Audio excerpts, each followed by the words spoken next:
मनाहिल, वलीद और नरगिस एक कमरे में हैं। नरगिस कहती है कि मनाहिल को मायदा और जन के पास जाकर माफी मांग लेनी चाहिए। नरगिस की यह बात सुनकर मनाहिल असहज हो जाती है।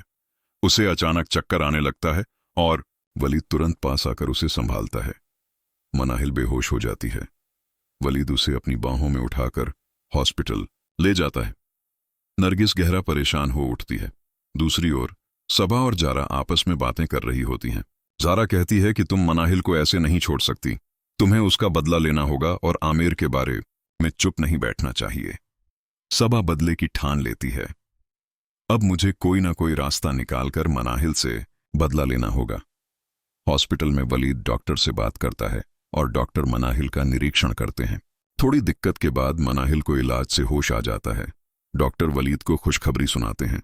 मनाहिल ठीक है और साथ ही बताते हैं कि मनाहिल मां बनने वाली है। यह खबर सुनकर वलीद और मनाहिल दोनों बेहद खुश होते हैं। मनाहिल की खुशी का ठिकाना नहीं रहता। इसी बीच जन और मायदा एक वकील से मिलते हैं और पूरी हकीकत बताकर पुलिस तक पहुंच जाते हैं। वकील और पुलिस ने गैरकानूनी बातों की रिपोर्ट दर्ज कर ली। जन मायदा से कहता है कि वह वलीद का जीना हराम कर देगा और मनाहिल को तुम्हें छोड़कर नहीं जाने देगा। मायदा भी ठान लेती है कि वह वलीद से तलाक दिलाकर उसे अपने घर लाएगी और मनाहिल को सख्त सबक सिखाएगी। कुछ ही समय बाद वलीद और मनाहिल बहुत से गिफ्ट लेकर आते हैं। नरगिस यह देखकर हैरान और खुश हो उठती है। वलीद नरगिस का हाथ लेकर कहता है, मां, अब आपकी दादी बनने की खुशी है। नरगिस का दिल खिल उठता है और वह दोनों को दुआएं देती है। मायदा और जारा आपस में योजना बनाते रहते हैं। जारा वलीद को पाने की लालसा में दिन प्रतिदिन अधिक इच्छुक होती जाती है।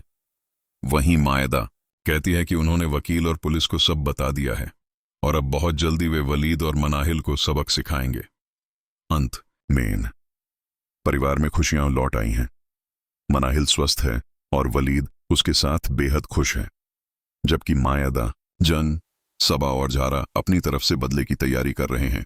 अगर आप चाहें तो मैं इस कहानी को और संक्षेप में नाटकीय रूप में या संवादों के साथ भी लिख कर दे दूं।